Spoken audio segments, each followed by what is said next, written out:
Did you get those pictures of Dan? Yes. Yeah. I went back and looked. I remember I had some pretty good ones of him in that drive and whatnot. Took me a while to find them in the archives. That's pretty good that you found them.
Well, welcome everybody.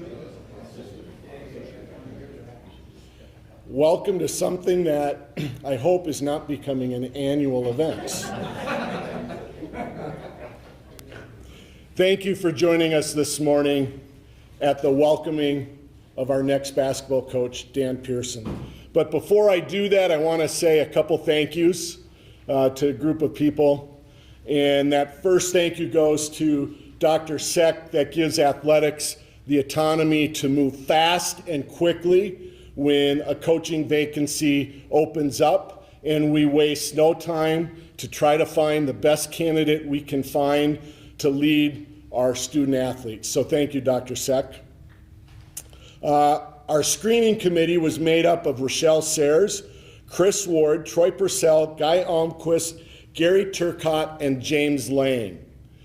This group put in a lot of hours and spent an entire Sunday Zoom interviewing so that we could meet our timeline to try to get candidates in on campus before our students were gone for the summer. A special thank you to our men's basketball players, who unfortunately, some are going through this having a third coach in 3 years. But I'm confident that this process has produced a high-quality person to lead you and to teach you and give you a very good experience. I met with the men's basketball players before we started the search, as we did last year, and some of the things that they mentioned were important were relationships with the student athletes, that whoever we hire, that those relationships are valued, and effort and time are put into building those relationships. In addition, there needs to be not only a commitment to helping them become better basketball players and achieve on the court, but also achieve in their academic interests. In addition, they want someone who is committed to building the Carroll program over a long period of time. The candidate pool was strong, which again speaks volumes for the tradition of Carroll basketball over the years. We listed a group of criteria to help us discriminate from one candidate to the other. Some of those criteria were coaching experiences. Did they have experience in the NAIA? Did they have experience collegiately? Were they a head coach? Did they have recruiting ties geographically? Can they fundraise? And do they have knowledge of Carroll College? Through that whole process, that helped. But one of the wise members of our search and screen committee came up with a criteria that really stuck through the whole process. We don't want somebody here that just wants a job. We want somebody here because they think this is the job. Through the hiring process, it became apparent that Dan's match for Carroll College was perfect at this time. When we looked at his coaching experience, he shined. He has collegiate coaching experience at a variety of different levels: Carroll, the University of Calgary, and the University of Incarnate Word. The programs in which he has coached have always enjoyed great success. He's been on a coaching staff that has coached a team in the NAIA National Tournament. He's been on a staff of a Canadian team that has won a Canadian National Championship. And most recently, he served as the head coach for a team that competed for the Danish national title. Through the process, we could tell that Dan was on the cutting edge of how the game is played today, using analytics to create a philosophy of a style of play. Through the interview process, which had to be creative because he was in Denmark at the time, he was able to explain his style and the effectiveness of that style based on statistics. His strong teaching methodologies were apparent when he was able to clearly describe, through Zoom interviews and through videos, of how he showed his style of play, what he wanted for the end results, what the breakdown drills would look like, and he actually had film when he was first introducing those drills to teams. But equally important to the coaching experiences and the successes that he's had, it's Dan's love and passion for Carroll College that makes this fit perfect. He embraced the faith-based, value-driven education he received at Carroll. He believes in our mission and lives it on a daily basis. His familiarity with Carroll and what it takes to be successful as a student athlete here is in his DNA. Last Thursday, when I was bringing Dan around campus to meet people in the various offices, it wasn't an introduction, but a welcome back to campus. Dan, welcome back to Carroll College. Dan Pearson, our men's basketball coach.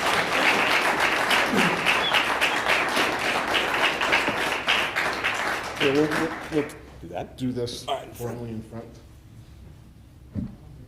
Congratulations. Whoops.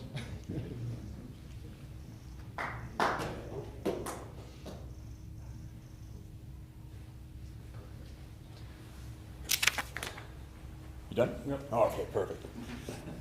Well, I'm going to make this really quick, and if we have an opportunity for some questions, then that'll be an easier one to guide me through some of these things. But when I was thinking about what I wanted to say in the small window of time that I'm going to say it, I kind of went back a little bit to the question that showed up in a couple different interviews, but also as I walked around campus. And that was effectively, why Carroll, why now? And I guess there's a part of me that gets a little bit emotional being here because, like, when I look across the room, that's the answer for me. So recently, we had, my wife and I had our first daughter. I think about this community and the character and the values that exist in Helena, Montana, and I couldn't think of a better place to want to raise a kid. The opportunities to come back in a place that formed me and be able to give that back, opportunity that I don't think I could have had any other place. So there was a tear in my life when this job opened back up, and it was essentially adventure. I think I'd put it in there. Europe for me, the last 3 years has been an adventure. Being able to go from England to Germany to Denmark, but even inside those things, we traveled a ton. So that part of life was an adventure. And that's something that had a pull on me for people who know me throughout my personal life for a long time. The balance on the other side is community. So the opportunity to turn the leaf over every single year, to have new people that you meet, to have new opportunities and adventures, like that's appealing. And that was something that for 3 or 4 years I loved. The opportunity to kind of root yourself down, be part of the community, help grow something, especially giving something back that's given you so much. For me, it's an easy answer. So on that side, I want to thank Charlie and Dr. Sek and everyone on the committee, the men's basketball team, some of our alumni, Kyle Nichols here, it's great. The community members who have become family and friends for me. The opportunity to come back is awesome. Super pleased about it, and I don't take this lightly. For me, like I want to do this the right way, and so steal a little bit from our friend John Wooden. Like we're going to do this, and we're going to be quick. We're not going to be in a hurry. We're setting ourselves down to make sure that from a fundraising, from an alumni engagement, from a personnel and a culture side with the players, we're going to do it the right way. And that does not mean that anything shifts from the competitive nature of Carroll College. The expectation is that we grow this program to take the final step that I think when we look at what Kurt Paulson was able to add on top of everything and get to a national championship game, we got one more step that we ultimately want to take. And that competitive nature of Carroll College has to be at the foundation of what we want to do. The way you do it is the right way. The culture that is ingrained in Carroll College, the retention rate that gives the experience that student athletes have so that they can hold on to the mantra of Carroll for not school but for life, that's at the core of what we're going to do. So that takes time, that takes commitment, but also it takes a genuine care for the values of this school, the greater community, something that I'm super, super excited to be a part of. When my wife and daughter come back down, we're excited to join that too. So that is all I have to say about it, but I'm very open to having a few more discussions and conversations about anything that you guys would like to hear about the plans and the shortcoming. So at this time, we'll open it up for media questions, boosters, alumni, supporters. After we wrap up the press conference, we'll have time to speak with Dan after there. So media questions, all right. Daniel Shepard with the alumni are here in town. Sure. How do you think team building kind of at the international level, what you've been doing the last 3 years can apply, and how do you think that'll apply to here at Carroll? I mean, to be honest, it's really different. The team building process for us was we had 9 international players in Denmark. All those guys were gone the next year, and we knew that coming in. And so that was a short-term window, which was for me always an awkward experience because both here at University of Calgary, we had just high retention rates. And so everything had a long-term plan. Whereas that one, we had to basically find ways to be efficient with our time and be very short-term with that. I do think what we did best there, and this is something that I want to be able to bring back, we have overarching cultural values at Carroll. Like those things are easy because we're an arm of the institution. But one of the things that we found out quickly was that you have a whole bunch of individuals who understood what our best case scenarios would look like and what our worst case scenarios would look like. And so our cultural values were developed based upon figuring out what we have to do to address the things that keep us away from here and over here. And so it was a ton of transparency for us, like especially that team. We had 9 guys that were trying to get a new job next year. And so it became very clear that we need to figure out a way to be able to be successful but help guys get out. And there was a lot of conversations and strategies. I would say for us, it's going to take the same model. Like we have, we're going to have a roster of 14 to 16 players. When we look at that, each individual is going to have something that will be able to offer us that brings us to our best case scenarios, and then also some concerns that bring us to the opposite side. So we need to be able to speak those out and then have values that sit under that so that we can bring ourselves to the most efficient way possible to this side. So. Stuart Davis, KCAP News Talk Radio, congratulations. Thank you.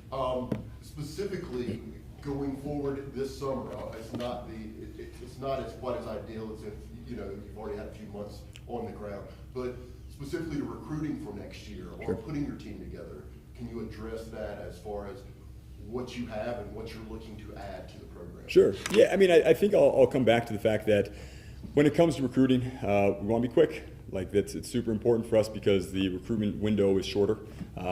Obviously, if we had 4 guys that were still here, the makeup of the team is going to be different. At the same time, we don't want to be in a hurry.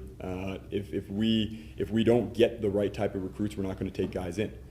We have to get to a spot where we are committed to the idea of retention.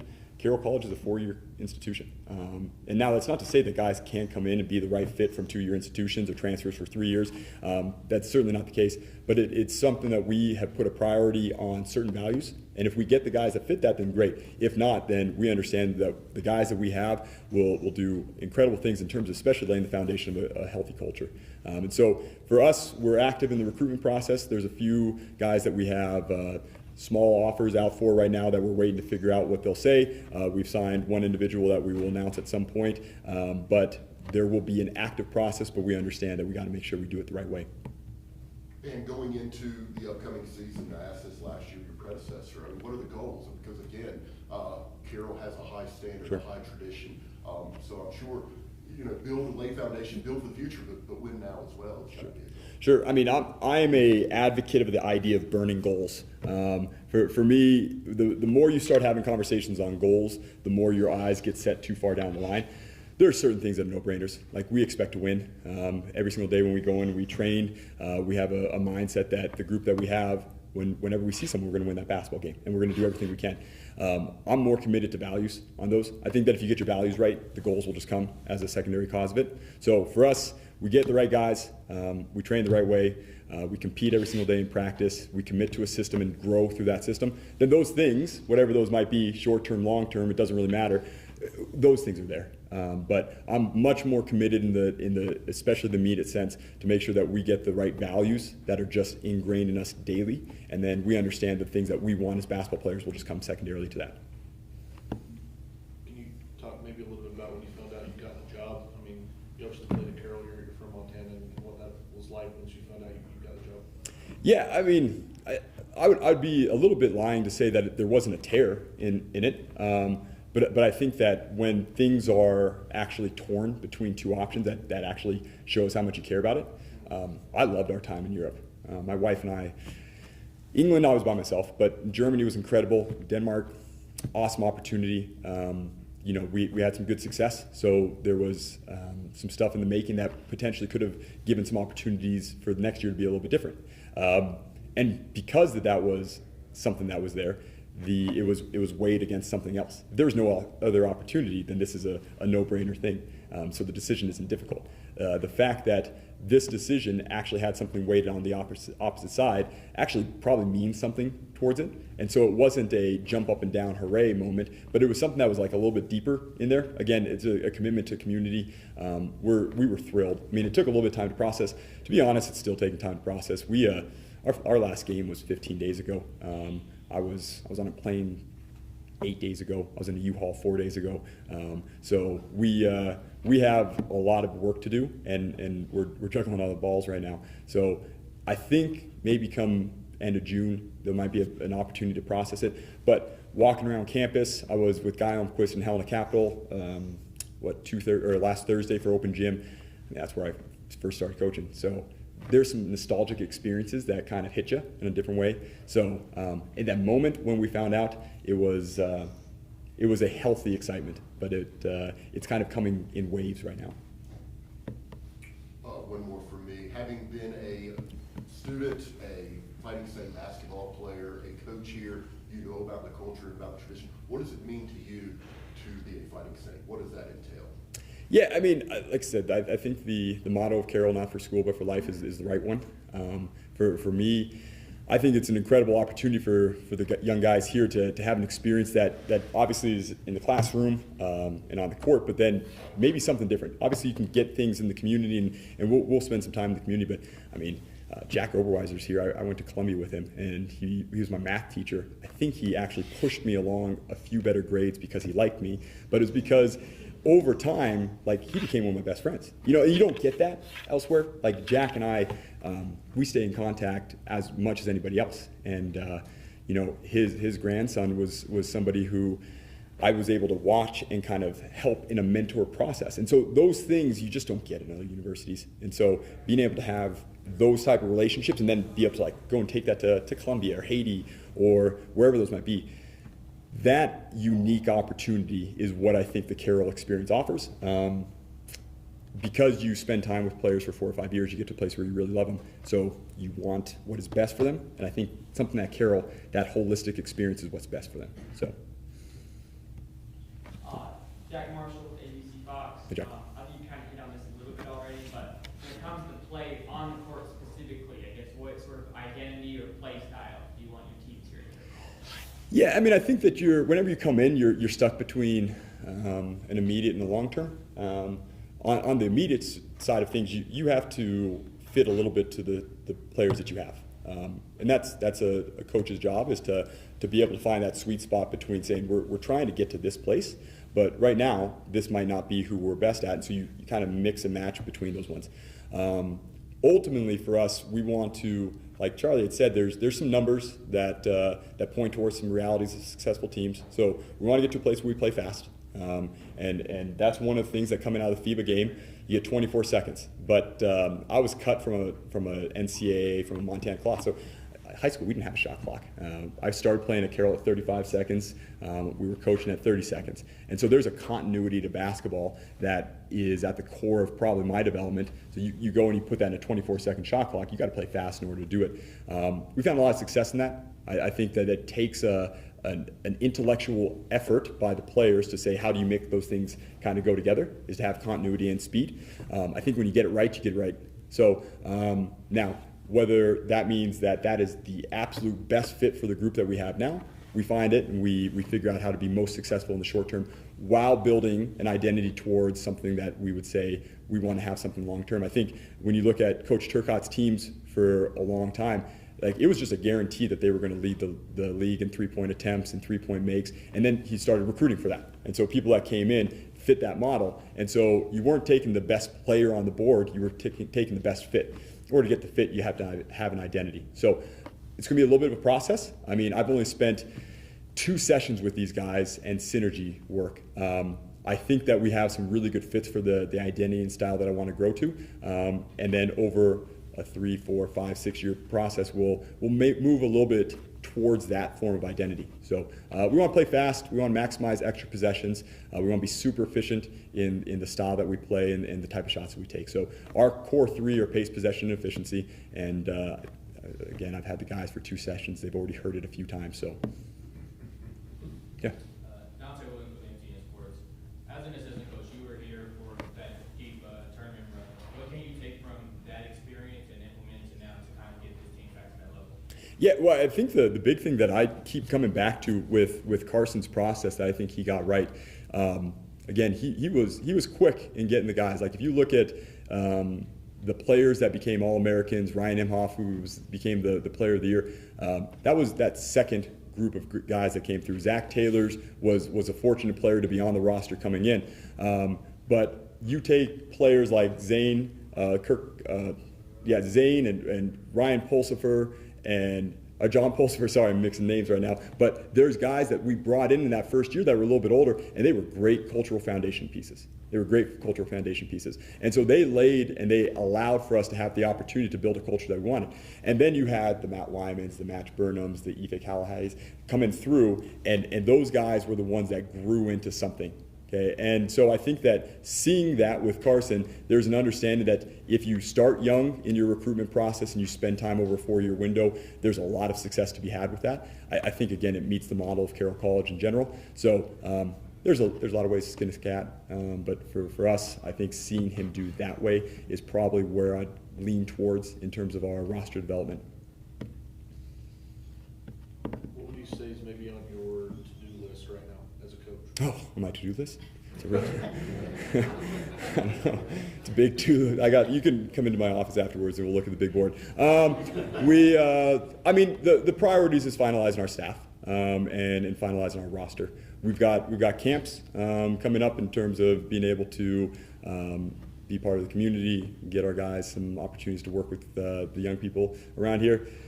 That's there. They're going to do a great job. I don't need to put a ton of emotional stress in making sure that that's good. But the roster, I think, is an important thing for me to continue to grind on. Our staff is a really important factor to kind of close on. I think we're pretty close to being able to make some announcements and put that behind us and have some extra hands on deck.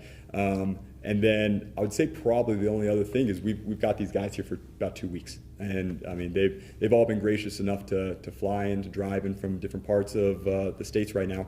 And so I've got to be able to see if I can get in a 2-week window a general concept of what we want to do on the basketball front, so when we send them home, there's a little bit of why behind the what. And then on the strength and conditioning program side, that we have something that they can take home and take the 2 months and come back a little bit more prepared. Because we just don't have that opportunity that most teams do, where you're going into the summer with a foundation of what you want to build. So in a 12-week or 12-day window, we got to get that foundation. So those would be the big 3 for me right now. And going forward with recruiting, once again, obviously fit and talent, but an emphasis on recruiting Montana, would that be a focus as well? You know, they're great basketball players at the high school level here in the state. I know Carroll likes to go and find the best talent. It brings in international, nationally capable players, but you know, finding, you know, that Montana fence where you can kind of stake out, you know, Carroll's claim to, you know, top high school players in the state. Sure. You know, I think the way that I'd answer that question would be saying that we have to get Carroll guys. Carroll guys have a handful of values that make them Carroll guys. I think by chance, because Carroll is rooted inside Montana, that is naturally your honey hole for it. When you look at retention, kids generally they transfer home, they don't transfer away from home. If we get guys that we've been able to pour time and relationship into over 2 or 3 years of recruitment, you're going to have a much better chance at pulling down some big hitters. You're also going to have a much better chance of keeping them when mom and dad are 90 minutes away and they can come home and play. So all of those things are going to make Montana the best starting place for getting the right guys. Up in Calgary, we had 3 Germans that played at the University of Calgary, and we had a core bed of alumni who kept saying, like, hey, we got to stay Calgary, we got to stay Calgary, we got to stay Calgary, which was 100% right. And then I'd say, but what about Max? Should we take Max? And they go, well, yeah, but he's not from Calgary, because he was the right guy, right? And so when you get the right guy, you get to bring people in and they become Helena, Montana, they become Montana. So the answer is yes.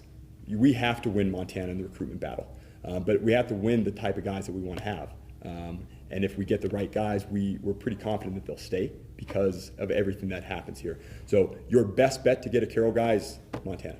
If we get a kid from Reading, England, who ends up being a great Carroll guy, he comes here, and I'll guarantee that person in 2 years, you see him not as an English kid, you see him as a Montanans there. So there's a fine balance in between answering that question, and I hope I'm not seeming like I'm dodging it, because the answer is ultimately yes. You have to stake out Montana, you got to win Montana, but you got to do it with a value structure, not a geographical location in mind.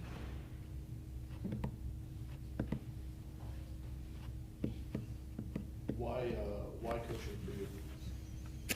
Yeah, well, I mean, I started it when I was pretty young. I was doing NBC camps as a player, and then started doing it. I was like a coach at like 16 or 17. And I was just like bouncing around the states doing it, and it was just all relational. Like everywhere was just all relational. So to be honest, that was the hardest thing about the professional side for me. I think I never went over to Europe thinking that like I was going to stay in the professional side. It was always collegiate coaching was the end game. Because what you get, I was telling my wife, like the first few Zoom calls I had, I was like, yeah, talking to Zane or to James Lang is just a little bit different than talking to Rob and Duncan. And I love Rob and Duncan, but where they're at in life, the things that they're looking for are just completely different. And so there's an excitement and an energy around being led that you have with collegiate athletes that you don't have at the pro level. At the pro level, your peers, your coworkers, you're trying to do things alongside each other, which means there's great relationships. I mean, I have some phenomenal lifelong relationships from my time in Germany and Denmark. It's just different at the college level. And so the relation is ultimately at the core of it. I also think that for me, I've always kind of said that basketball is the one job you get to pick your coworkers. And so when you get into the coaching side, you can have some great people that you work with. You can have some tough people you work with who make or break your weeks. If you go and recruit well and you have a staff of people that you want to be around, on the coaching side, you get to choose who you work with on your 40 hours. You don't get a lot of jobs that get to do that. And basketball's fun. I guess that's the other thing is basketball's there's an element, and I always had to pinch myself in Europe doing this, is like because you get some anxiety and you stress about some stuff and you're like, man, I'm coaching a professional basketball game. And at this moment, this is something that is just a fun experience. So why coaching? It partially comes down because it's just a fun game to do. So.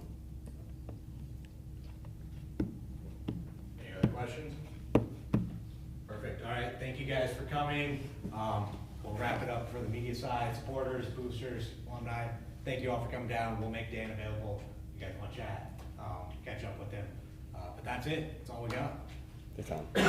Appreciate it, guys.